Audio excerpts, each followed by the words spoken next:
Rois chapitre 3. Abami ba kabiri. Nari navuze ko hariho kuri programme nari mfise ko tuzokumva intahe y'ivyo vyigwa kugira ngo mubimenye hama mumenye ivyo ari vyo wumve ko bikwenteresa ushobore kuzoparticipa. Nico cari cifuzo canje guhera ejo, ariko kandi nabonye umwanya watujanye, ndavuga nti ntaco umwe mu misi ya Mungu iri imbere ico gikorwa tuzogikora. Abami ba kabiri igice ca gatatu kuva ku murongo wa mbere kugeza ku murongo wa 20. Deux Rois chapitre 3 verset 1 gushika kuri verset 20. Fiston no musi sinzi ko bamuha microphone ko namutwaye yiwe. OK, c'est bon. Mu mwaka ugira 18 Yehoshafati umwami w'Abayuda ari ku ngoma, niyo Yehoramu mwene Ahabu yima mu Bisirayeli, amara imyaka 12 ari ku ngoma i Samariya. Akora ivyo Uhoraho abona ko ari bibi, mugabo ntiyashikira se na nyina, kuko yakuyeho inkingi ya Bayali iyo se yari yarashinze. Ariko rero yifatanya n'ivyaha vya Yeroboamu mwene Nebati, ivyo yari yarakwegewemwe Abisirayeli ntiyabivamwo. Kandi Mesha umwami w'i Moabu yari umutunzi w'intama, yamashikanira umwami w'Abisirayeli ubwoya bukemuwe ku bana b'intama ibihumbi ijana, nubwo amafizi y'intama ibihumbi ijana nyene. Ariko Ahabu amaze gutanga, uwo mwami w'i Moabu agarariza umwami w'Abisirayeli. Nuko umwami Yehoramu ava i Samariya ico gihe, akoranya Abisirayeli bose.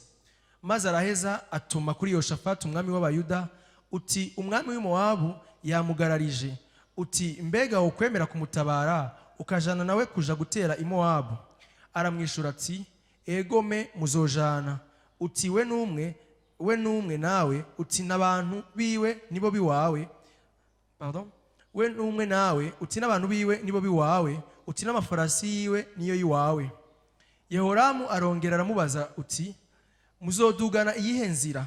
Aramwishura uti, muzojana inzira ija mu bugaragwa bw'Abanyedomu. Nuko umwami w'Abisirayeli aragenda bona umwami w'Abayuda n'umwami w'Abanyedomu, baca ahaziguye, maze bagenze iminsi 7 mu nzira, ingabo zibura amazi, bo n'inyumbu zibakurikiye ziremese intekera zabo. Maze umwami w'Abisirayeli aravuga ati, tubonye ibara, kuko Uhoraho yadukoranirije turabami batatu, ngo atugabure turabami batatu, ngo atugabure mu maboko y'Abanyamoabu. Yehoshafati arabaza ati, mbega ntawuvugishwa n'Uhoraho yoba ngaha ngo dusigurize Uhoraho? Umwe mu bantu b'umwami w'Abisirayeli aramwishura ati, Elisa mwene Shafati ari hano, yahora ari umusuku wa Eliya. Yehoshafati aravuga ati, ijambo ry'Uhoraho riri muri we. Nuko umwami w'Abisirayeli na Yehoshafati umwami w'Abanyedomu baramanuka baja iyo ari. Elisa barira umwami w'Abisirayeli ati, dusangiye iki nawe? Genda usiguze bakamenyi baso na bakamenyi ba nyoko. Umwami w'Abisirayeli aramwishura ati, oyaye, kuko Uhoraho yadukoranije turabami batatu, ngo atugabure mu maboko y'Abanyamoabu. Elisa aramwishura ati, nkurahiye uguhoraho k'Uhoraho nyiringabo uwo nsavye, iyo ntubaha Yehoshafati umwami w'Abayuda, sinaruha nkuraba ngo ngushire kwijisho. Ariko noneho nzanira umuvuzi w'inanga. Uwo muvuzi w'inanga ashitse, atanguye kuvuza, ukuboko k'Uhoraho kuza kuri Elisa. Aravuga ati, uku niko Uhoraho agize, ngo iki kiyaya nimugwisataguremwo imigazo myinshi, kuko uko ari Uhoraho agize, ngo nta muyaga muja kubona canke ngo mubone imvura, ngo ariko iki kiyaga kizokuzura amazi, munywe mwebwe ubwanyu, mushore n'ivyo mushoreye n'inyumbu zanyu. Kandi ivyo sikigoye kuko Uhoraho, mbega azogabura Abanyamoabu mu maboko yanyu?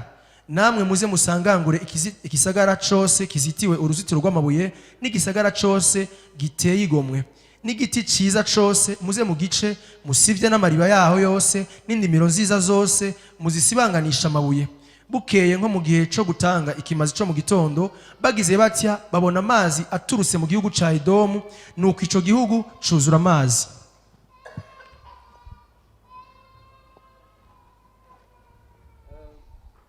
Itanguriro 13 verset 1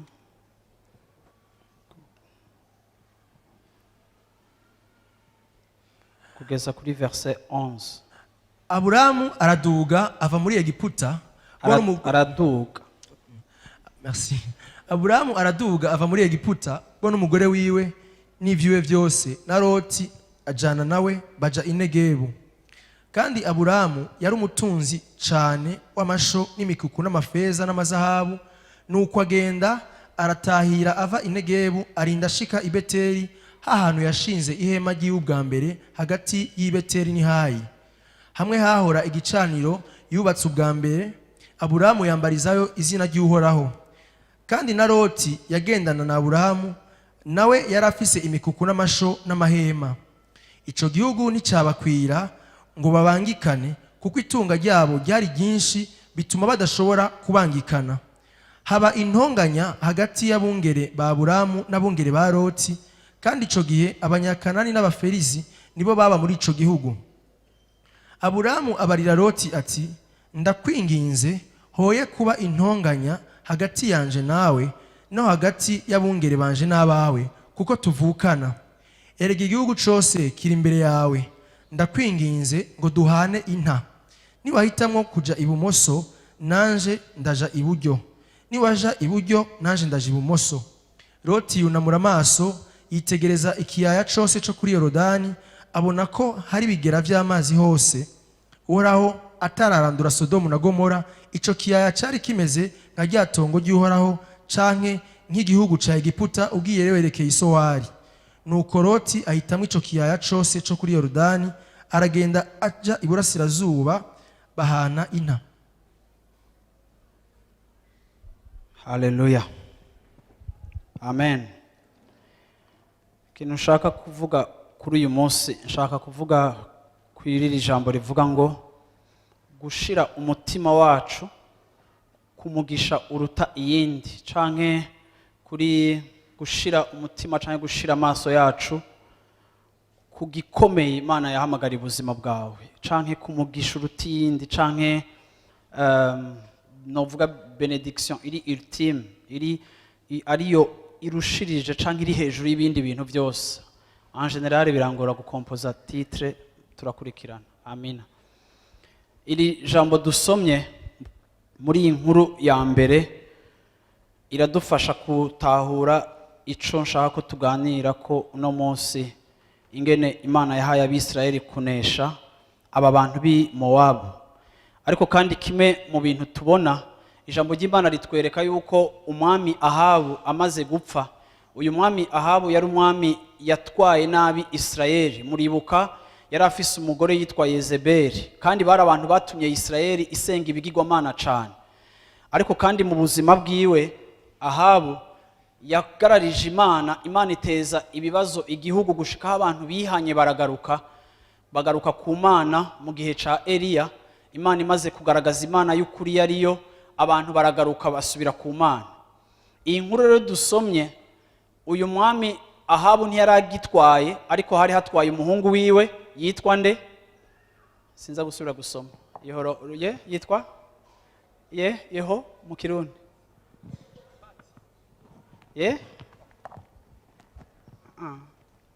Yitwa Yehoshafati. Hamujya mu tipe wa kabiri yitwa ndujya mwami wundi wa Israeli? Yorohamu. Siko Jeroam mu Gifaransa, cyangwa Yorohamu mu Kirundi. Uyu muntu Bibiliya ivuga ngo se wiwe amaze gupfa akava ku ntwaro, siko akava ku ntwaro. Bibiliya ivuga ngo uyu musore afata igihugu mu kibanza ca se, agerageza gukosora amakosa se yakoze, arahindura ibintu, ariko amaze guhindura ibintu abihindura igice. Bibiri ivuga ngo nawe akora ibyababaje Imana, ariko Bibiri ivuga ngo ariko ntiyababaje Imana ku rugezo rwa se na nyina.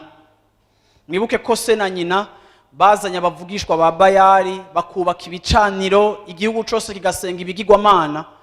Naho umwana yaje afata relève akahamplasa se, ariko umwana yaraje arabomagura bimwe mu bicaniro se yari yarubatse be na nyina, ariko Bibiri ivuga ngo ntiyabikuraho byose, ntiyabirangiza byose, ariko akora igice.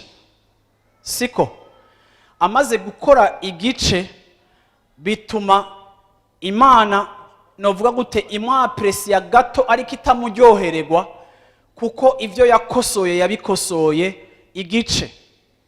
Ndashaka mpereye kuri kino ciyumviro kuvuga ngo kenshi mu buzima ikintu kitwononera kandi gihora cononera abantu b'Imana mu rugendo rwacu rwo kujana n'Imana, nuko uzoza gusanga mu buzima bwacu ibintu tubikora tukabikora igice. Ukagira ikintu ciza ariko ntukigire ngo ugiherezeko, ugafata ingingo nziza ariko ntuyikurikirane kugira ngo uyiheze uyivyaze umwimbu, kuko burya ikintu citwa ciza iyo cakozwe kigahera. Iyo ikintu kigarukirijwe hagati bikuvuyeko, ariko kumbure ubunebwe canke ukudendebukirwa canke ukurambirwa canke ukutaba consistent muco watanguye, ico wakoze nubwo aba ari ciza, iyo kigarukiye hagati gicika ikintu ata muntu abona ubwiza bwacu. Urashobora gutangura kubaka inzu ukayigarukiriza hagati, kumbura ukayigarukiriza hagati kuko wabuze uburyo, ariko vyoshika ukarekeza ikizu kitarangiye kikagarukira hagati kitari acheve. Nubwo watanguye igikorwa ciza abantu bakavuga ngo ugize neza kwiteza imbere no kwiyubakira inzu, iyo kigarukiye hagati ntugiheze, rwaruzu rucika ikibazo mu karere irimwo, ahubwo utaravye neza mu mategeko amwamwe hariho n'ikiringo bigomba kuba vyaheze kugira ngo inzu ntiguma ari inyubako ikiri muri processus yo kubakwa. Hari ibisagara usanga ibiringo bihabwa vy'umwanya abantu bategerezwa guheza kubaka, kuko ikintu gikozwe naho coba ari ciza iyo kidaheze gicika source ya problème. Kuko nabe nivyo bizu rimwe bidahejeje kubaka nivyo uza gusanga n'abantu babasuma mu bisagara bikingamo canke biberamo amakosa, kuko yaretse kuba inzu ireka no kutareka kuba inzu igateza ibibazo. Rero ndashaka kuvuga ngo mu buzima bwacu kimwe Imana kandi muhemu yera adufasha kandi agomba kutwigisha no kwiga kuba abantu iyo bakoze ikintu bagikora ariko ntibagikore partiellement. Iki kintu cyo kugira engagement iri partiel canke kugira icemezo dufata ariko ugasanga icemezo twafashe tugifashe mu gice kimwe ntitukirangije, ni kimwe mu bintu maze kubona bitubera ikibazo vraiment mu makominote yacu, mu bantu bacu, mu miryango yacu. Iyo wamusanga ukwitanga kwacu mu kintu kwama kurimwo no kutitangira ca kintu nyene. Iyo dusanze ico twahagurutse gukora gitanguye kudutwara ikiguzi canke gitanguye kuturemera canke gigiye kudusaba umwanya munini canke ubwenge bwinshi canke amamoye menshi, kenshi tugira tendance yo kukigarukiriza hagati tukagiheba, kuko twumva yuko naho nari nshaka ko kijya kintu ndagishika ko nubwo nagomba kubaka ijyanzu kwikiguzi rikiransaba ari kininiya ndahagaritse. Ariko ugahagarika bundi wamaze no gushiramo ikindi kiguzi naco kitari gikwiye gutabwa kwiyarara, ukaza gusanga ubuzima bwacu butakaza energy mu bintu bitaza guhera, byagaruka bikatubera ibintu bitatubera ivy'umugisha, ariko bigacika ibintu bidatuma n'ubuzima bwacu hari témoignage, hari réalisation nimwe ishobora kutwitirirwa y'ikintu twakoze tukakirangiza. Nico gituma uzohora usanga n'abantu no mu vy'agakiza abantu bariyangaje mu Mana ariko kandi mu rundi ruhande ntibiyangaje no mu Mana. Ugasanga turafise abantu bakunda ivy'Imana ariko hari ahantu badashaka gushika. Ugacagura ivyo uzoshika ko mu vy'Imana, ariko twakubwira ngo reka tugende dushike ku yindi ntambwe ukumva umenga sishaka kubigira birebire, sishaka kuja indani cyane. Hari abantu baravuga ngo sishaka kuja indani cyane, ngo je ngo ndashaka kubikora uko. Ugasanga uri umumambre wa eglise, uri umumambre w'igice, urahari kandi ntunahari. Uravyumva turagufise ntitugufise, turafise ikibazo c'ibintu bikogwa imisi yose igipasu n'igice, turafise ikibazo c'abantu badafata ivyemezo mu buzima. uyu muhungu Imana yararyoherewe ko yasambuye ibigirwamana se yubatse, ariko ijambo ry'Imana rivuga ngo ico Imana yamuhoye nuko atabisambuye. Ntiyagejeje gukora amakosa ku rugezo rw'abavyeyi biwe, ariko yaranasambuye ivyo abavyeyi bakoze, ariko arabisambura. Ndibaza yarageze hagati hatangura kubaho pression mu buzima bwiwe, hatangura kubaho resistance, kuko yari umuntu aje azana changement. Ariko kumbure hari abantu bari baramaze gukunda bijya bigirwamana batagomba kwitandukanya navyo, ariko ageze hagati kumbura abantu bamaze kumuremera arabihagarika. Abihagaritse acika umuntu yakosoye ivya papa, ariko abikosora igice. Haleluya, amina. Bwira umuntu mwicaye ati ntugakosora ibintu ngo bikosore igice, ni wakosora ibintu urabikosora. Bwana asifiwe sana. Yesu ashimwe cyane. Yesu ashimwe. Iyo ugitangura ibintu ubushushe, iyo ugitangura ibintu uba wibaza ko biri facile, iyo ugitangura ibintu uba ufise iyo enthusiasme, iyo ugitangura ibintu hari igihe wumva umenga urafise conviction yuko bigomba guhinduka, ariko ugeze hagati ugatangura kuhura na resistance ikikubuza gukurikirana kimwe watangura, ukabita hagati, ariko bigaca bitwereka yuko vy'ukuri n'igihe wabitangura wari ushushe ariko nta conviction wari ufise, kuko ikintu cyose ufitiye conviction ntugihagarika urakibandanya. Ikidutuma kenshi dukora ibintu igice cyane tukabigarukiriza hagati nuko tutaba dufise ivyemezo mu mutima yuko ico turiko turakora dukwiriye kugikora arico ciza, hama abantu bakabura karite canke capacité yo gupoursuivre ico batanguye. Bamwe muri mwebwe muri 2019 itanguye mwaratanguye sport, Imana ishimwe cyane, ariko muca mutangura sport mugura tenue nyinshi. Reka ndaguhanure ntugatangure sport ugura tenue, tangura sport wirukanka muri imwe ufise, mugende wongereza tenue uko uzoshishikara, kugira ngo wirinde yuko za mpuzu wagura zikwagiriza ziri mu kabati ziguma zivuga ngo ntunyambara. Yesu ashimwe cyane. Haleluya, Bwana asifiwe sana. Reka ndaguhanure n'ikindi kintu, ntunapange n'umugambi wo kugira mariage nimba utazi kuzokwiha mariage yawe, kuko ni gutyo uza gusanga dusigaye dufise ama mariage ya 24 heures chrono. Uko uravyumva? Mariage 24 heures chrono, engagement muri ministère 24 heures chrono, gukorera Imana 24 heures chrono, gutangira Imana 24 heures chrono, kuririmbira Imana 24 heures chrono. Uravyumva? Kuba mu rushengero ibintu byose 24 heures 24 heures. Ngenda nabwire ngo 24 heures chrono ni filme ku batayizi mutarayiraba kandi muje kuyirondera, ariko kandi ku basanzwe bayizi ntibishoboka ko ubuzima bwacu ibintu byose ari 24 heures chrono. Tugomba kuba abantu biha ikintu bakaciha.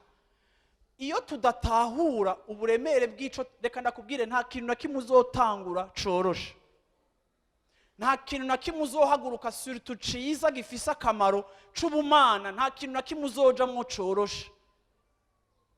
Ariko iyo uri prepare yuko gishobora kuba gifise intambamye mu kukijamwo, amasengesho yacu acika amasengesho yo kurondera Imana ngo idukomeze kugira ngo ivyo dutanguye dushobore kubiheza.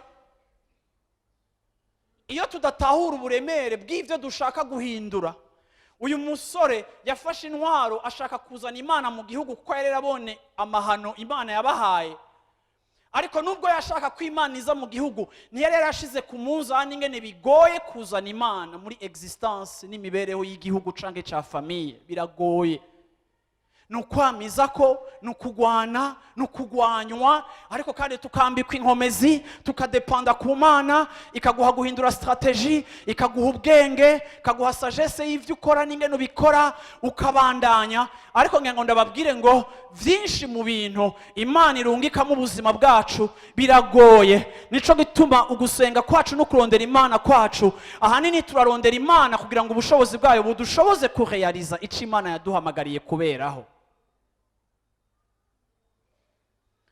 Uyu muhungu ni Yehoshafati,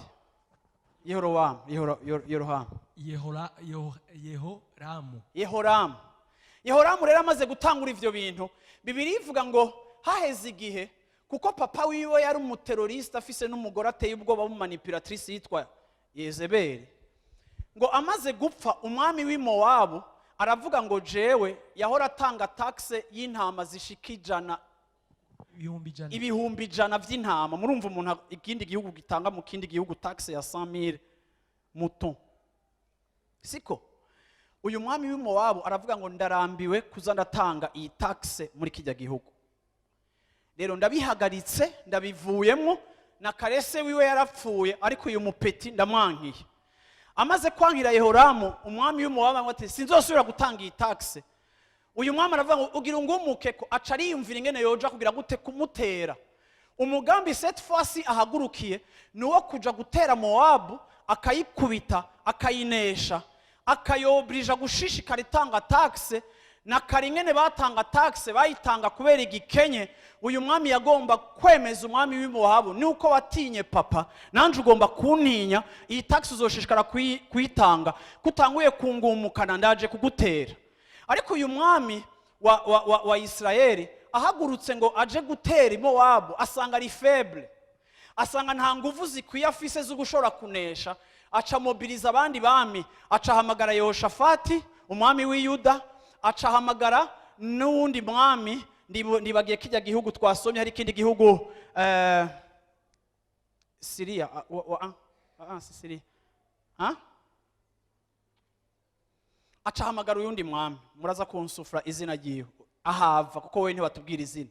Baca bagenda arabami batatu, bose bagiye gutera hehe? Imowabu. Je ndakunda ko mumva histoire neza, munyumvirize. Twabisomye ariko nazi nabo twabisomye hari abatavyumvise, siko? Aravuga ngo tugenderere gutera Imowabu. Baza arabami batatu. Ijambo ry'Imana ryatubwiye ngo aba bami batatu, umwami w'abanyedomu, ubwa nazi nagiye bavuga umwami wa Edomu. No kuvuga ngo Edomu, Israeli na Yuda. Mwibuke ko Israeli nyuma ya Salomo yari imanyuyemo ibice bibiri, siko? Icika Yuda, icika na Israeli na Edomu. Rero ibihugu byose uko ari bitatu, Edomu ntiri muri Israeli, nimuvange. Ariko bose nabami batatu bagiye gutera Imowabu. Ariko ngo bariko baragenda, Imowabu hababera kure, ngo bamara iminsi 7 batambuka bagiye kugwana.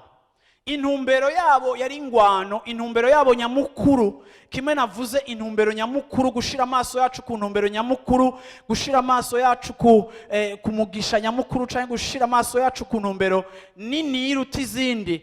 Ngo bariko baragenda bamara iminsi 7 mu nzira, gushika naho amazi yabaheranye, amafarasi yabo aricwa n'inyota. Amazi arabahereye ko bari mu nzira iremereye, inyota irabishe, amazi cicika besoin. Ndashaka kukubwira ngo iyo turiko turagenda mu vy'Imana yaduhamagariye, Imana yaduhamagariye gusayangana, Imana yaduhamagariye guhindura, Imana yaduhamagariye kuba umugisha.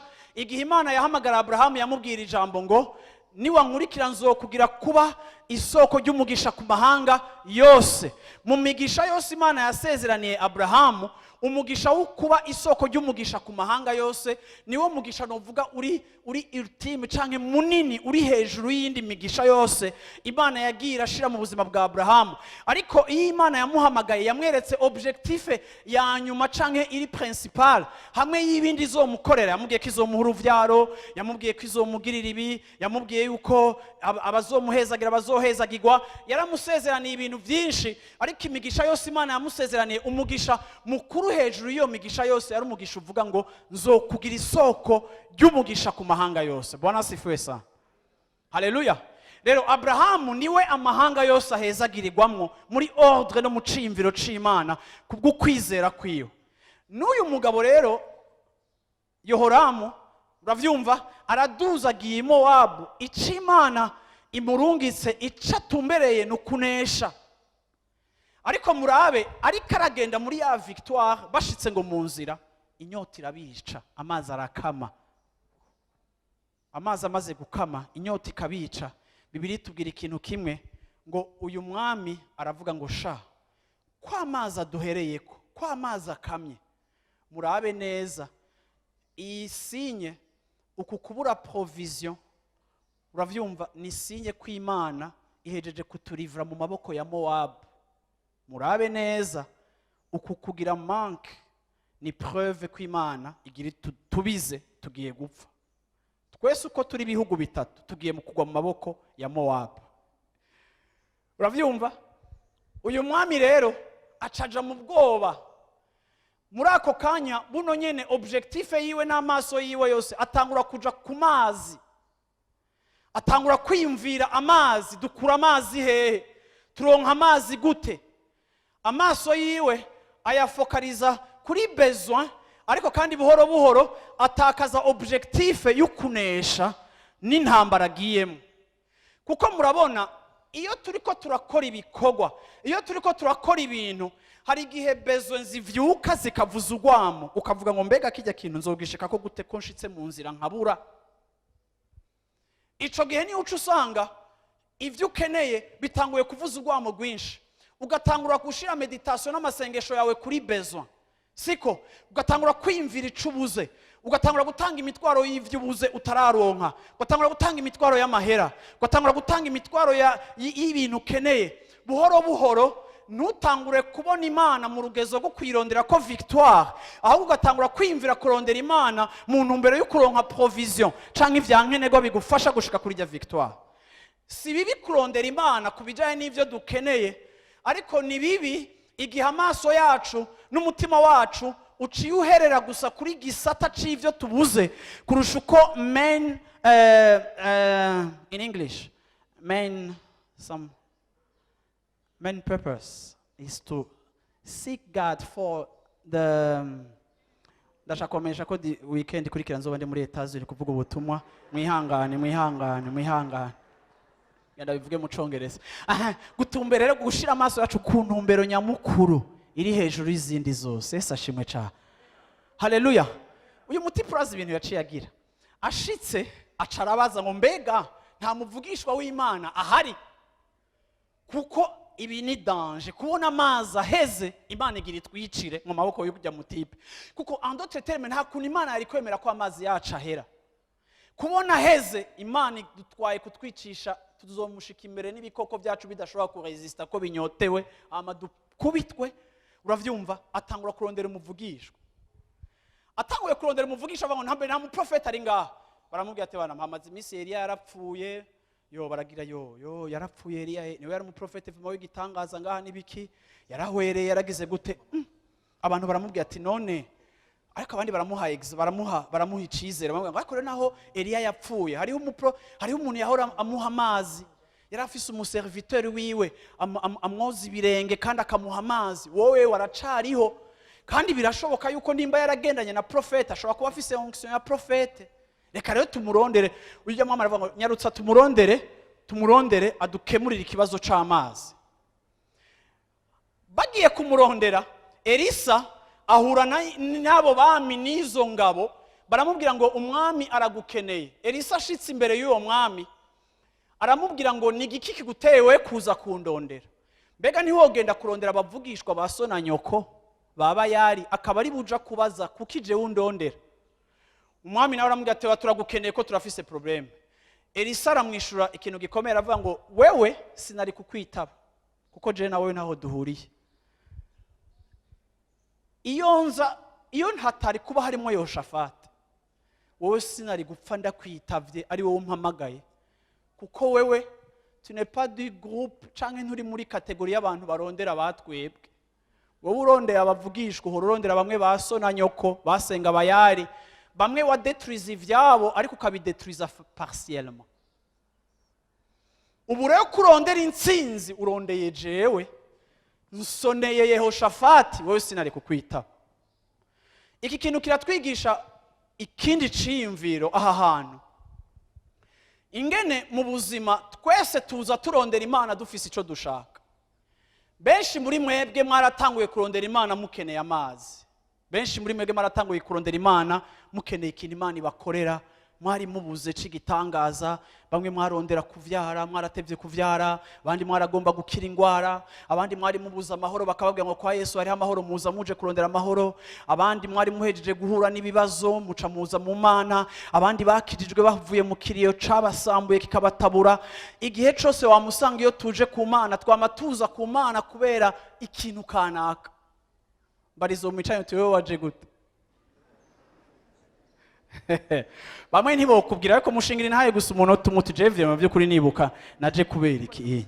twese turafise ikintu catuzanye au départ, twese turafise ikintu caduteye gutumbera inzu y'Imana. Hariho n'abaje bakurikiye fiancé, uravyumva, umwe wese arafise ico yaje aje kurondera ubwa mbere, siko? Nukuvuga ngo nshaka kuvuga ngo kenshi Imana tuyironderera ikintu ca mbere twabonye ko dukeneye, akaba arico kidutera kuyirondera, nubwo iyo dushitse mu bwami bwayo dusanga hariho n'ibindi vyinshi twari dukeneye muri yo birengeye ca kindi ca mbere twaje turondera. Mu nyuma buhoro buhoro mpwemu yera akadukundisha na vya bindi vyose twari tubuze, tumaze kugumbira kimwe twaje dushaka. Aho ngenda kwibutse ngo icakuzanye mu bwami bw'Imana sico gikomeye wahamagariwe conyene, ariko hariho objectif iri ultime, hariho umuhamagaro uri hejuru ya bijya vyakuzanye bwa mbere. Hariho ibirengeye gukira ingwara, hariho ibirengeye kuronka amahoro, hariho ibirengeye kuronka akazi, hariho ibirengeye kuva muri chômage, hariho ibirengeye kunesha imizimu y'abasogokuru biwanyu. Ivyo vyose vyakuzanye vya mbere vyibanze ni bitoya ugereranije n'ivy'Imana yaguhamagariye bikomeye. Umaze gushika mu bwami bw'Imana uvuga uti Imana wewe umpaye amazi, ariko kandi birashoboka ko hari n'ikindi gikomeye uhamagariye ubuzima bwanje kirengeye kumara inyota.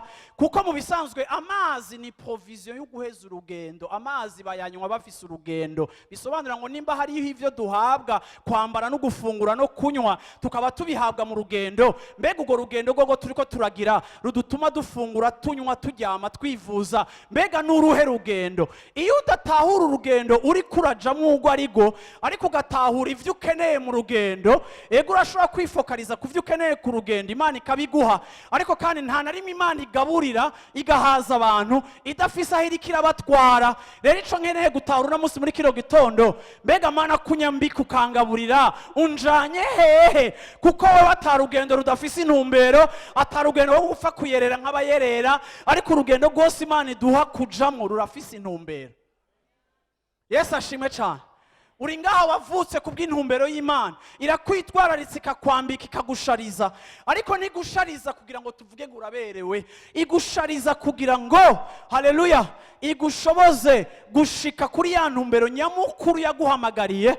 Niyo dusengera. Iyo nsenga sinakaza umwanya kuvyo nkeneye kugira ngo nshike, iyo nsenga ntakaza umwanya kuri direction cyangwa kuri destinée yanje, destination finale.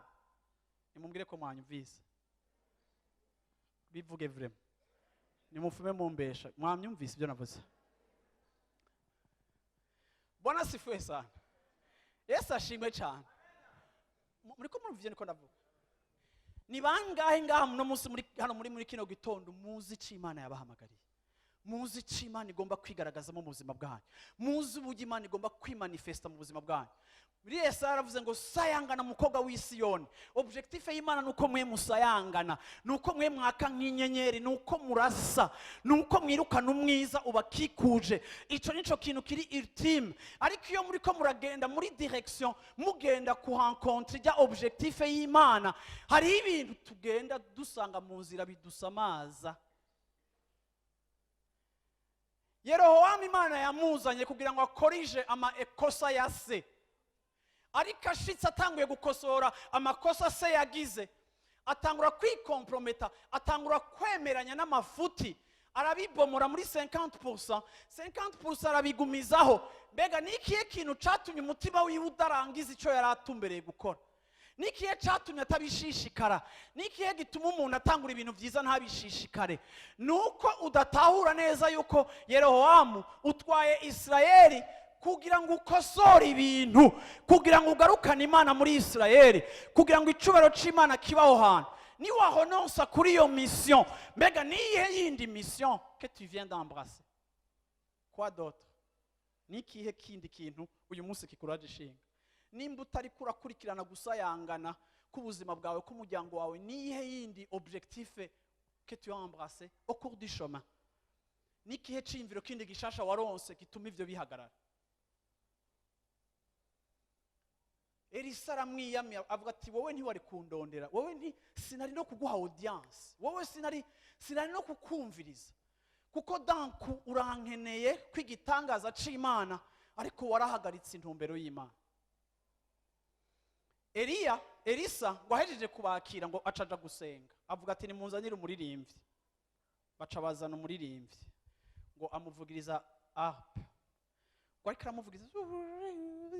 aramuvugiriza ngo mpwemu w'Imana aza kuri we aravuga ngo nimwimbe nimwimbe nimwimbe nimwimbe uravyumva nimwimbe nimwimbe ababwira mu kiyaya ko bimba ibimeze nk'ibinogo canke nk'amasiterne ati Imana igiye kuzuza aya mazi nta muyaga muzokumva nta mvura izogwa ariko mpwemu w'Imana agiye kuzuza ivyo binogo byose amazi kugira ngo munywe ngo mbega ico munsavye si gitoya singiye gusa kubaha amazi ariko ngiye kubaha no kunesha Mowabu. Yesu ashimwe cyane. Yesu ashimwe cyane. Mbwira umwicaye uti mbega ivyo usaba si bito. Ni nk'uko Imana yavuze ati reka gusa gushira amaso ku mazi ukeneye na victoire ugomba kuronka nayo iri mu vyimviro vyanje ndayikugarantishije ngiye kuguha intsinzi sindaguha amazi gusa ariko kandi ndaguha amazi kugira ngo ushike mu kibanza cyo kurealiza yuko hajya ahantu uroye naho ngiye kuhaguhera intsinzi. Yeroboamu ni wandondeye kubera unsiguze kubijanye n'intambara ugiyemo ariko wandondeye kubera ukeneye amazi y'intambara utazi nuko nzoguhamwe intsinzi. Yeroboamu wageze hagati uribaza ko ngiye kukwicira mu maboko ya Mowabu kuko wahagurukije armée kuja kugwana utazi opinion yanje par rapport ya objectif ultime yo kuguha victoire. Wagiye kugwana utazi icimviro canje ariko uje kurondera icimviro canje kuri besoin y'amazi. Nukuza gusanga mu ishengero turondera Imana kuri bito ugereranije n'ico twagomba kuyironderera kuko inyota irivuza ugwamo irafeza souffrir le corps bigatuma turondera Imana tukisonjesha tugasenga ariko ni wigeze urondera Imana par rapport y'intambara ugiye kugwana uje kurondera Imana par rapport ya besoin y'amazi ufise. Ivyo uri kurasengera ni bitoya ugereranije n'ivy'Imana igomba gukora mu buzima bwawe n'ivyo igomba kuguha n'ivyo igomba kwimanifestamo mu buzima bwawe. Turatakaza amaso yacu tukayakura ku ntumbero nyamukuru. Ndabona umwami atarafise amaso kuri objectif principal y'ubuzima bwiwe ariko agashira amaso na energie yiwe kuri details z'ubuzima. Twasomye passage kugira ngo ntahure neza. Twasomye passage Abrahama amaze kuva mu gihugu ciwe. Uravyumva ngo Abraham yatwaye umuneve wiwe yitwa Loti yaramukunda aramutwara mu bantu bose Abraham yatwaye uretse umugore wiwe yagiye atwaye Loti. Amutwaye ngo bageze mu nzira umurongo twasomye ngo Imana ihumugisha Abraham. Vuga uti Imana ihumugisha Abraham. Murabona abantu b'Imana iyo wakurikiye Imana ntuzokogwa n'isoni. Iyo wakurikiye Imana umugisha w'Imana uzobubona.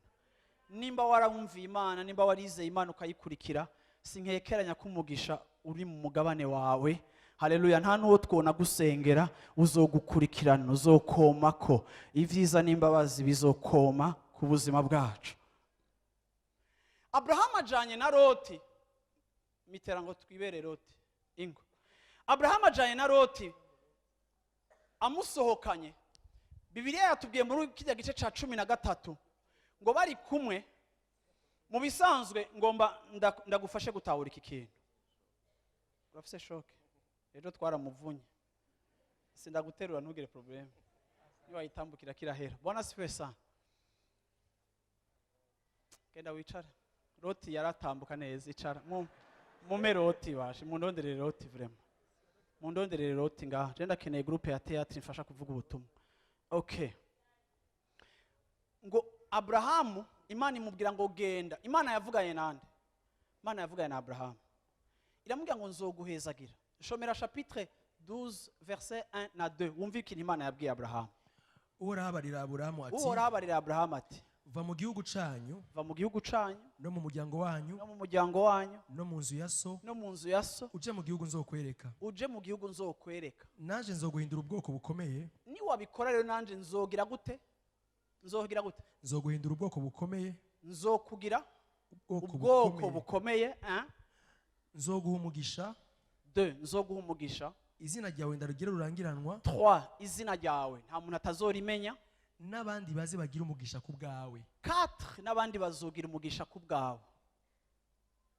Haleluya. Yesu ashimwe. Yesu ashimwe. Kumuha izina rurangiranwa, kumuha umugisha siyo objectif nyamukuru y'Imana. Objectif nyamukuru y'Imana ni ya kane ivuga ngo abandi bazogira umugisha ku bwawe. Yani utabarikiwa paka sa bitadeborde na wangine wanze kuprofite, waprofite kwa nini? Kwa blessings yako. Unasikia? Yani bitakuzidi. Unasikia? Ni kuvuga ngo uzobigiti abandi bose baze kugamamo. Iyi ni objectif ultime. Rero Abraham amaze gusohoka muri chapitre 13 agenda atwaye Loti. Atwaye Loti bageze ngo mu nzira ngo umugisha wabo muri chapitre 13 twasomye umugisha wabo utangura kuba munini kuko Imana rero yamubwiye ngo niwasohoka nzokugira munini nzokugira rurangiranwa nzoguha umugisha. Uravyumva abantu bose bazokumenya umugisha wabo utanguye kugira gute utanguye kuba munini. Ariko mwibuke yuko icifuzo c'Imana kuri Abraham nikimugarukirako icifuzo c'Imana kuri Abraham n'amahanga. Nukuvuga ngo muri Abraham Imana ibona amahanga, muri Abraham Imana ibona Israeli izovuka, muri Abraham Imana ibona Israeli izokwigisha yandi moko izina ry'Imana, muri Abraham Imana ibona reference yandi mahanga azomenyera mu Imana, muri Abraham Imana ibonamwo ukumvira n'ukwizera kuzokwandukiza yandi mahanga, muri Abraham Imana itubonamwo twese ngaha mu Nyakabiga abizeye ukwizera kwa Abraham tuzokizwa, muri Abraham Imana yarakubonye agasura kawe kari karimo muri Abraham amahanga yose azohezagirirwa muri wewe muri Abraham. Rero ntibishoboka ko Abraham atanguye kugenda yoca gutangura kugira gute kuvuga ngo Abraham ntibishoboka ko aca atangura kugongana canke gusamazwa na absence y'umwana ataravyara. Kandi Abraham hari ibindi bintu atemera ko bimusamaza. Bibiri ivuga ngo umugisha wabo ngo abungere babo batangura kugwana. Abungere ba Loti n'abungere ori Abraham. Abungere ba Abraham n'abungere ba Loti bakagwana, bakagwana. Ngo kubera ivy'Imana yabahaye vyariko biragwira, bariko baragukigwa. Murabona rero, nuko navuze yuko ujya mwami yishwe na manque ikamutera gutakaza objectif akaza kurondera Imana par rapport ya besoin. Imana ikamubwira ati si ivyo gusa ahubwo ni intsinzi ndayiguha kugira ngo igarukane ivyimviro vyo ku kintu kiri ultime. Naba anya Abraham na Loti bose bariko bafesinga ca kibazo. Turiko tuja mu mugambi w'Imana ariko on commence à devenir riche. Vous goûtez riche. On aime beaucoup ça riche. OK. Dutanguye gutunga. Uko dutunga abakozi bacu bagatangura bagashwana. Izanje ni 35, wowe izawe ni 42, kaja ni kavya hirya hejuru ni karakawe. Abana bajya kugwamo. Abraham agasohoka muri salon, yasohoka hanze mu kigo, agasanga abungere bageze ngo cengo no kumena. Uraza abungere ngene batukana se shaka bisubiramo. Uravye je no kugira no kumena. Abraham na Loti bagaca basohoka bati hagarika ivyo bintu. Bakasanga bamaze 40 minutes bavuga watanguye, bavuga ngo batora n'ingene aho zimwe zizovyarira n'indi zinzakwiye kuvyarira ntibasubire kubipfa, bakagira strategy bagasubira bagataha. Ejo ku mugoroba batashe Abraham agasubira kumva ikomba ubuhonda mena yakateke erete induru akateke vrema ibindi biki. Ariko Bibiri ivuga ngo uhoraho yere yabahezagiye ubusho bwabo bwaguka. Urabona umugisha urashobora gusamaza abantu. Umugisha urashobora gukura amaso yawe ku ntumbero nyamukuru. Mwibuke ko Abraham arungitswe kuba isoko ry'umugisha mu mahanga, ariko ari muri afere zo kugwanira imene Abraham, imene muntu w'Imana, imene n'amatongo n'ibindi bintu. Abraham ndamukunda, arabiraba aravuga ati vraiment ibi bintu no way. Sinshobora gushira energy na creativity n'ubwenge n'inguvu zanje mu gutatura amatati y'abungere bacu bagwanye. Kwiyoccupa ma conflit ni bito par rapport y'amahanga Imana yanyeretse. rimwe Imana ikamusohora ikamwereka inyenyeri ngo wabonye ziya nyenyeri ku ruvyaro rwawe ruzongana kujya. Ni bande bazi abana Abraham yavyaye bangahe mu mubiri? Yavyaye bangahe? None izo nyenyeri zirihe? Imana irabesha. Inyenyeri zirihe? N'umukungugu wo ku kiyaga biri he? Mwese murimo. Haleluya. Imana ikamwereka ikamutwara ku kiyaga ngo nguraba uko uyu mukungugu ngana wo ku kiyaga umusenyi niko n'uruvyaro rwawe ruzongana. Abraham akiyubaka muco Imana iriko iramwereka, ariko yataha muhira akiyokipa amakonfli. Nta muntu n'umwe muri mwebwe ngaho adafise ibintu biriko biraza kumudistreya, biriko biragusamaza par rapport y'ikintu gikomeye Imana yaguhamagariye. Nta n'umwe. Satani n'umushampion mu gukrea ayandi ma occupation twitwararika, ariko kandi akura amaso yacu ku gikomeye cashizwe imbere y'ubuzima bwacu.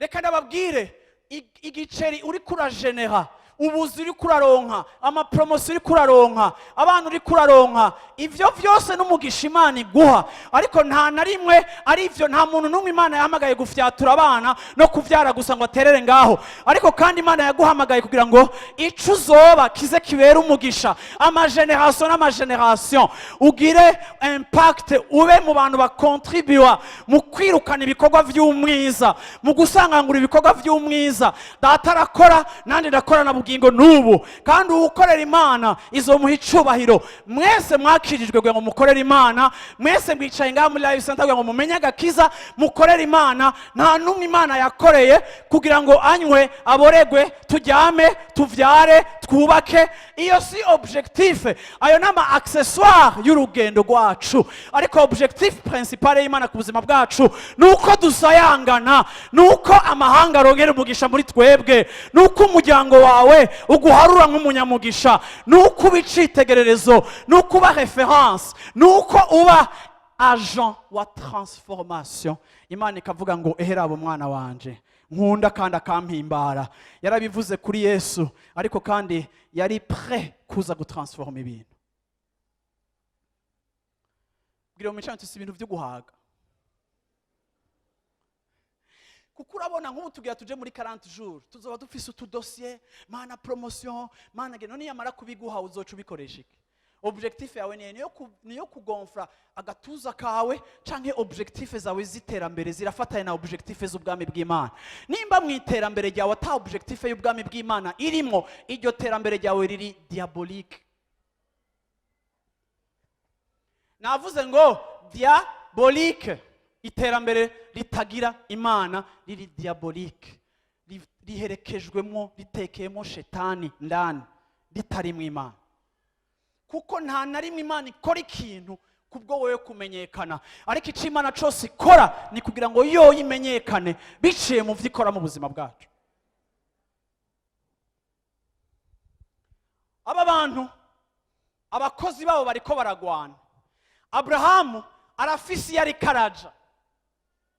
Bantu b'Imana ngenda bibutse, nimba ufisi yuri kuraja ugomba kuveya kuri forme zose za distraction n'ama occupation y'ikinyoma Satana crea muri environnement yawe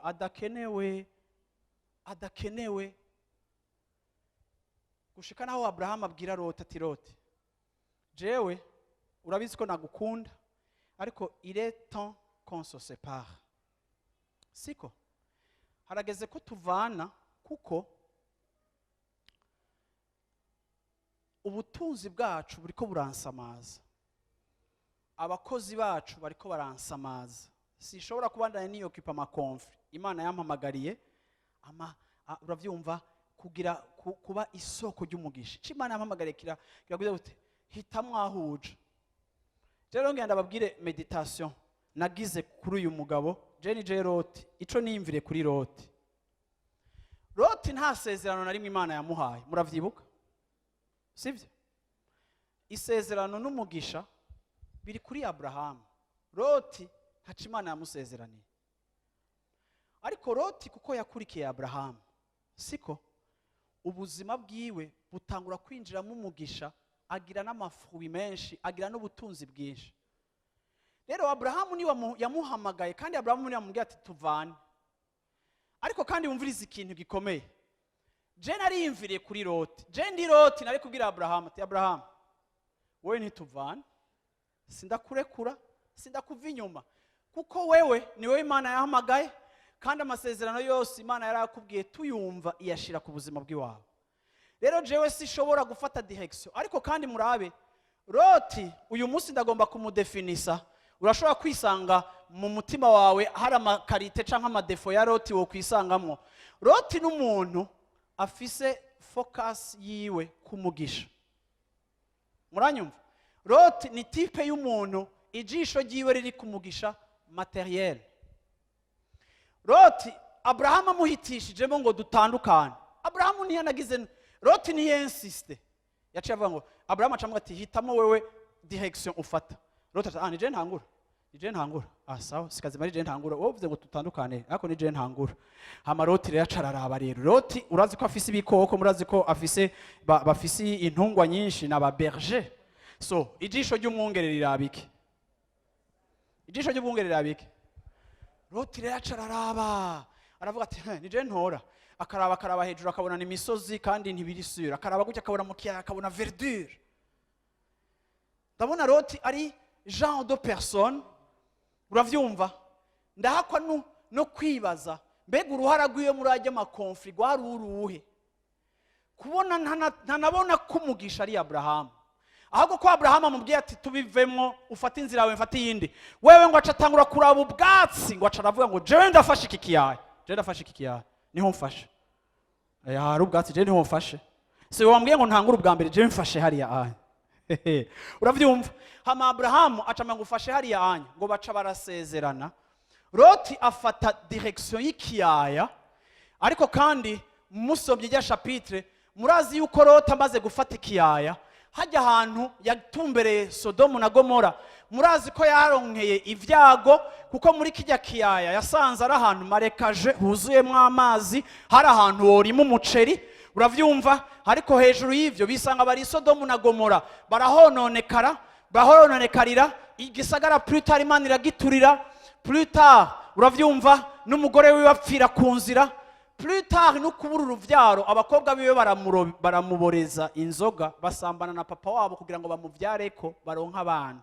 Papa we wasanga abana bari enceinte ariwe gicika ikintu giteye isoni. Kuvuga ngo suite y'ubuzima bwa Loti yabaye catastrophique, kuko ari umuntu atigeze ashira amaso kuri biri ultime Imana yahamagariye Abraham, ariko kandi au cours du chemin agashira affection yiwe sur le matériel. Shengero ry'Imana ndagomba kurangiza muri kino gitondo ndakubwira ngo ijambo ry'Imana rivuga ngo affectionnez-vous aux choses d'en haut. Mushira amaso yanyu kubiri hejuru, aho Imana yanyu iri. Nivyo tugomba kwiyafectiona ko iciviro c'Imana, umugambi w'Imana, ubwenge bw'Imana, uravyumva ic'Imana yavuze mu buzima bwacu aho iriko iradutwara. Ariko kandi igihe cose dutanguye kuraba ku bitungwa twaronkeye mu rugendo, kuri provision Imana yaduhereye mu rugendo, tugatangura gushira amaso yacu kubiboneka ari vyiza ku maso, akaba ari vyo vyatiha imitima yacu, ariko tugakura imitima yacu kuri vision, uravyumva, y'Imana ikomeye y'ubwami bw'Imana. Ariko wowe rero tugatangura kwiyumvira kuri bien-être yawe n'inka zawe n'ingene bizogaburirwa, ushobora kugira choisi ibi, kuko Bibiri ivuga ngo Satani ashobora kwihindura un ange de lumière. Satani arashobora kwigira umumarayika akakugendera. Satani arashobora kwatira umutima wawe ku bintu ukunda, ariko kandi ugasanga ni amazi, ariko kandi Imana ikavuga ngo nibirengeye amazi nzobikora. Bibiri ivuga ngo Abraham ahejeje kuvana na Loti, Imana iramugendera mu ijoro iramubwira ati Abraham subira urabe hariya hejuru. Imana iragarukira sura kandi gukonfirma, kuko Abraham yarahejeje gusakrifia inyungu zifatika kugira ngo privilege inyungu z'ubwami bw'Imana. Bantu b'Imana, ibi biri valable mu buzima bwacu bwa misi yose, mu buzima bwacu professionnel. urashobora guprivileja inyungu zawe personnel cyangwa ugashira imbere inyungu z'ubwami bw'Imana. Muri mariage zacu turashobora guprivileja inyungu personnel nk'abantu bubatse urugo cyangwa tugaprivileja inyungu z'Imana ku rugo, akaba arico ciyumviro turenforce kandi dutumbera.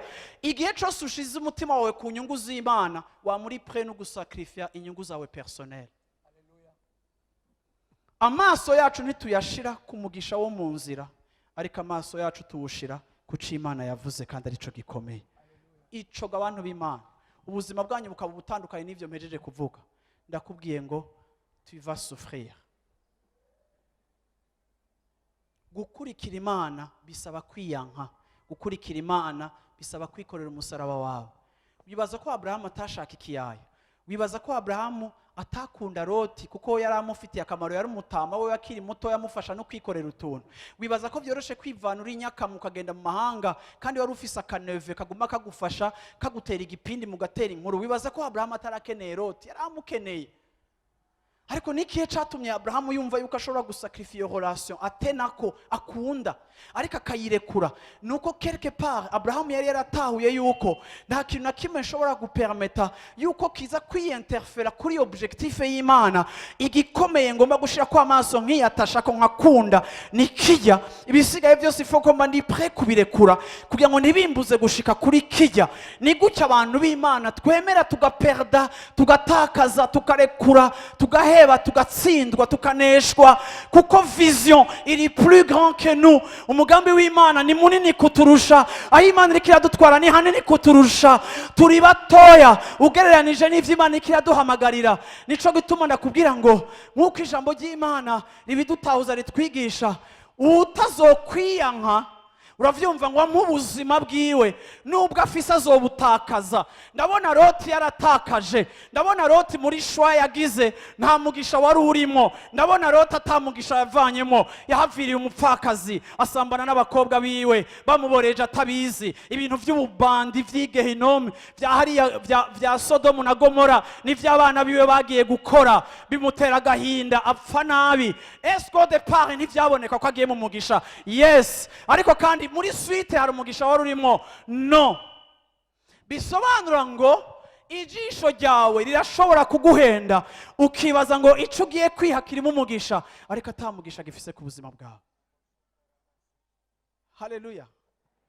Abana b'Imana n'abarongorwa na mpemu w'Imana, Yesu ashimwe cyane. Nimuze twige gukunda ico Imana yaduhamagariye, nimuze tukunde ico Imana iriko irashira mu buzima bwacu, tugisherise, tukivalorize ku buryo turi prêt gusacrifier ibindi byose kugira ngo coco kisubsiste. Nibwo buryo bwonyene buhari bwo kutazoba séduit n'ibiriko biratwatiha biri hanze. Uravyumva umenga bije nka solution. Ejo bundi naraganiriye n'umuntu arambwira ngo mariage yanje na uravyumva mariage yanje nasanze nihenze, ngo sanze ntiyumviriye neza. Nega abantu b'Imana mumenya ko mutimviriye neza mushitse mu rugo, mumaze 3 ans ya mariage, mumaze no kuvyara abana, niho utanguye kubona ko wihenze. Reka ndakubwire akagumye bagumako. Yesu ashimwe cyane. Nimba warihenze ihenda ubandanye, wasume ubandanye, Imana izokugirira ubuntu. Ariko hari ibintu batagira mu ropeshage, hari n'ibintu batadubura, hari ibintu babigiyemo. Muraza mukatwemeza abantu karabi Imana, mukatubwira ko mwarose mwagize gute. Ejo wasanga uwo Imana yakweretse ari umubandi, ukagaruka ngo shango ngivyo mwari mwambwiye ngo nivyo, ngo mbwira ingene ndabivamo. Nibavamwo yo, nibavamo. Urazi yuko urabona umukobwa ashaka mariage, wazi yuko urabona umukobwa kwemeza ko umugabo wewe umubo yakunze atanguye kuvuga ngo no mu ndimi ngo atanguye no kwerekwa. Urazi umukobwa ariko aragutamika umufiance, ariko ejo ukabona afise n'isoni zo kukubwira ibiko bira muri mariage yiwe. Bantu b'Imana, ni muvalorize ubucuti bwanyu n'Imana kurusha izindi relation zose zishobora kuvuka autour de vous, kuko Satana azokwama akoresha ico wibaza ko ukeneye gisa n'amazi, gisa n'ubwatsi, kugira ngo agutubize akuvane mu murongo na linye yica Imana yaguhamagariye, kandi arico gikomeye, kandi arico gikwiye guhabwa agaciro mu buzima bwacu. Iyo ukunda ico Imana yaguhamagariye, iyo amaso yawe ari kuri kijya kintu Imana yaguhamagariye, birakwevita ibintu byose bifise apparence y'ibintu byiza, kuko warigishijwe kutakivanga kuko nico gikomeye, nico gihambaye. Amen. Haguruka dusenga Imana.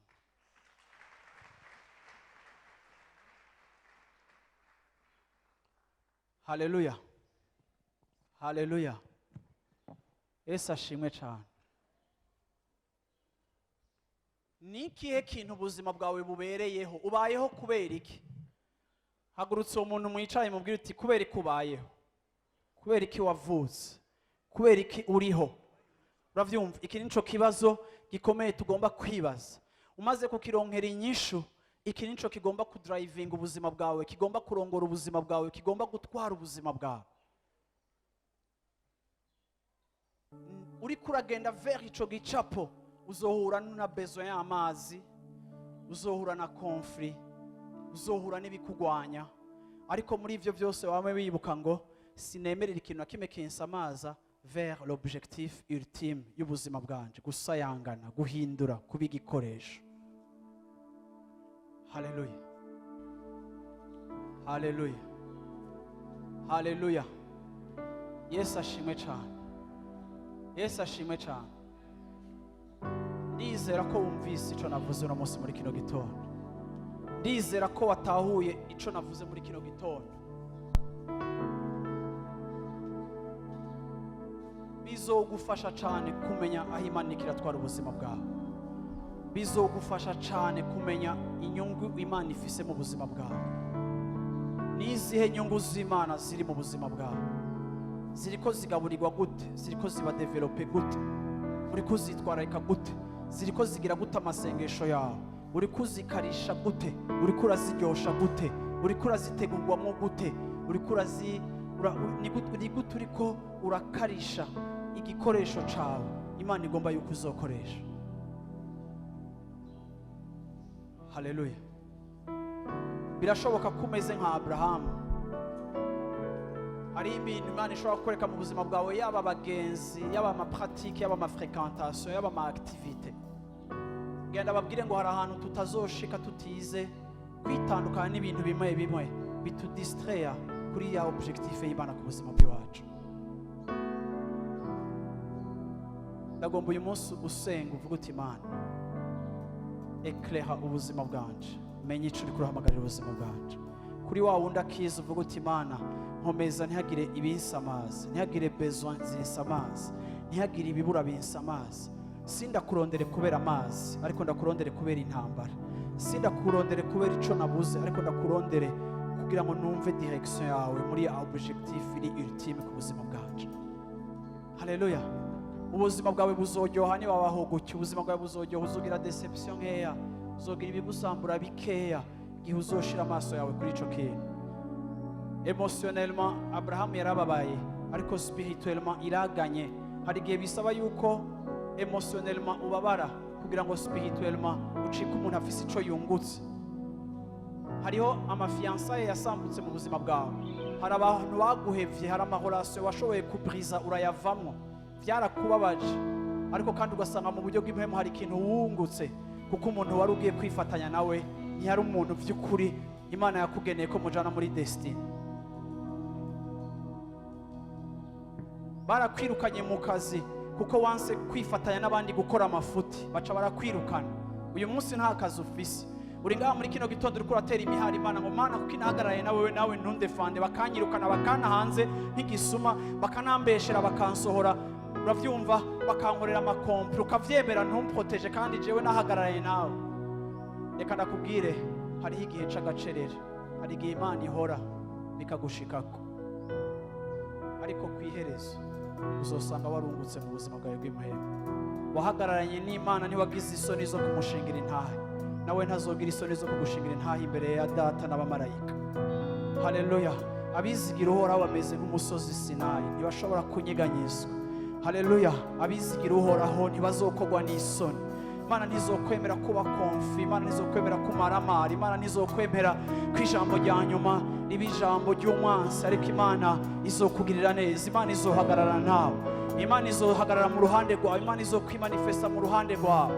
ndagomba kugutera intege ico wasacrifiye cose kubw'inyungu z'ubwami bw'Imana muri kino gitondo nturi umuhombe naho satana agerageza kugira ngo waraswa se canke ngo mbega ukizwa bimaziki satana akaguteranya n'Imana ngo mbega Imana itagutabaye mbega ko Imana itakwishuye wavuye muri kijya mbega ko Imana ataco yakoze ndaje kuvuguruza iryo jwi mu izina rya Yesu Kristo ndaje gufata ivyo vyiyumvirwa byose bitumbereye gukengera Kristo kugira ngo ndakubwire ngo Imana iracafise ijambo iracafise uruhara muri ico kintu ntizokwemera kumaramara eheraba ndakuze eheraba ndashaje ariko sinigeze mbona umugororotsi canke uruvyaro rwiwe basegerereza ndakubwiye ngo asanga warakurikiye Imana ugafatana n'Imana ico wahevye cose ubuzima bwawe bwose wahevye ku bwa Kristo azobugusubiza ariko abamwimye ubuzima bwabo bazotakaza nubwo basigaranye hari umugisha igihe twiyabandona mu maboko y'Imana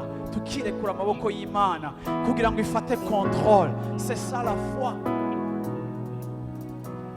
Haleluya haleluya Mwami Yesu ndaguhaye icubahiro muri kino gitondo ciza ndagushimiye ishengero ryawe ndagushimiye umuntu wese arahaha ndagushimiye imigambi yawe ikomeye iri ku buzima bw'abizera bari hano hantu muri kino kibanza Mana ijambo ryawe riratwizeza yuko abantu bose wabaremye bafise intumbero wabaremanye intumbero zawe wabaremanye ubushake bwawe wabaremanye Mana witeze Mana yuko aho bazoba bari hose Mana bazocika ibikoresho bigomba kuguhesha icubahiro nico gituma tuvuga ubutumwa nico gituma Mana yo mwijuru tuvuga ubutumwa ndagushimira Mana yo mwijuru abakwizera bakagukurikira ndagushimira Mana muri izi ndwi zibiri ziheze abantu bakwakiriye Mana abo twasenganye bakwakira bakaguha ubuzima bwabo ariko Mana icifuzo cawe kirarengeye yuko abantu bihana ariko icimviro cawe nuko abamaze kwihana bakakwizera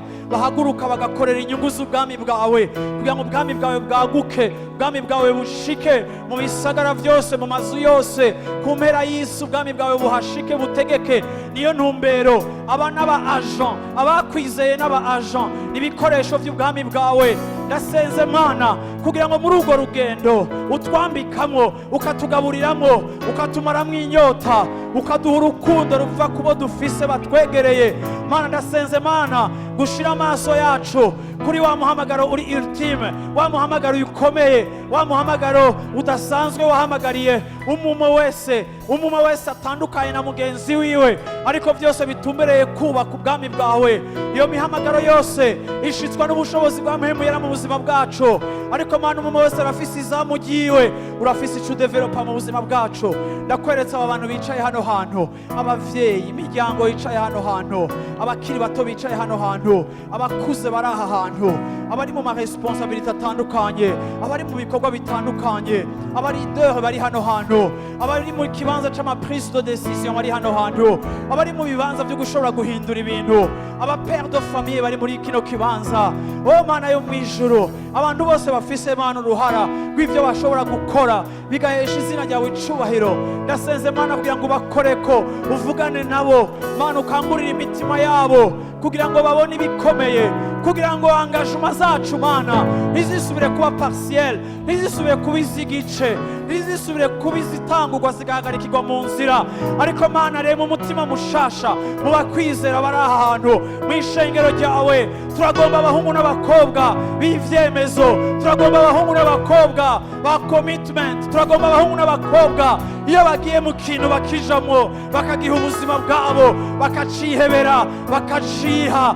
bagasakrifia ku musaraba inyungu za kameremere kabo kugira ngo bagumbire inyungu zawe Mana ndasengeye ishengero ryawe Mana umuntu wese ari hano hantu biri ijambo rigiri rihishuwe uryugururire umumo wese uryinterprete kuri umumo wese urisobanurire umumo wese muri contexte yiwe ubuzima bwiwe mu mibereho yiwe no muri responsabilité ziwe maze Mana izina ryawe rizorezuriza gushirwa hejuru maze Mana imibereho yacu izoba conforme n'indirimbo zacu Mana turarambiwe kuririmba ibintu tutabamwo turarambiwe kuririmba icubahiro cawe ubuzima bwacu butadegaja turarambiwe kuririmba ibintu bikaguma muri teori ariko ntibuyize muri voix zigaragara zifatika Mana ni waduhamagariye kuba mu idini, waduhamagariye kuba mu bwami bwawe butransforma. Reka Mana dusubise transformation iva ku cyo wowe ukora. Ndavuze Mana ngo reka izi ndirimbo uyu munsi turirimba zimwe tukaziririmba mu buryo buri prophetique, reka zize zicike realite mu gihe kiri imbere ku muntu wese ari hano hantu. Maze Mana tuzogukengurukira, tuzonezererwa izina ryawe, ibendera ryawe rizomanikwa mu gihugu cy'u Burundi. Abakristo bazohindura kino gihugu, imiryango yacu izohinduka, abana bacu bazokura, abana bafise urufatiro rwiza. Igihugu cyacu Mana kizotambukira mu mugisha wowe utanga mu buryo bwiza, kuko abantu bawe bahagurutse kandi abantu bawe bahaye agaciro umugisha uruta iyindi kuba ukomeye mu migisha myinshi ubuzima bwacu. Mu izina rya Yesu. Abantu b'Imana bavuye ngo amen. Abantu b'Imana bavuye ngo amina. Ngumvirira uwo muntu mwicaye ati Imana iguhe kumenya. Hallelujah.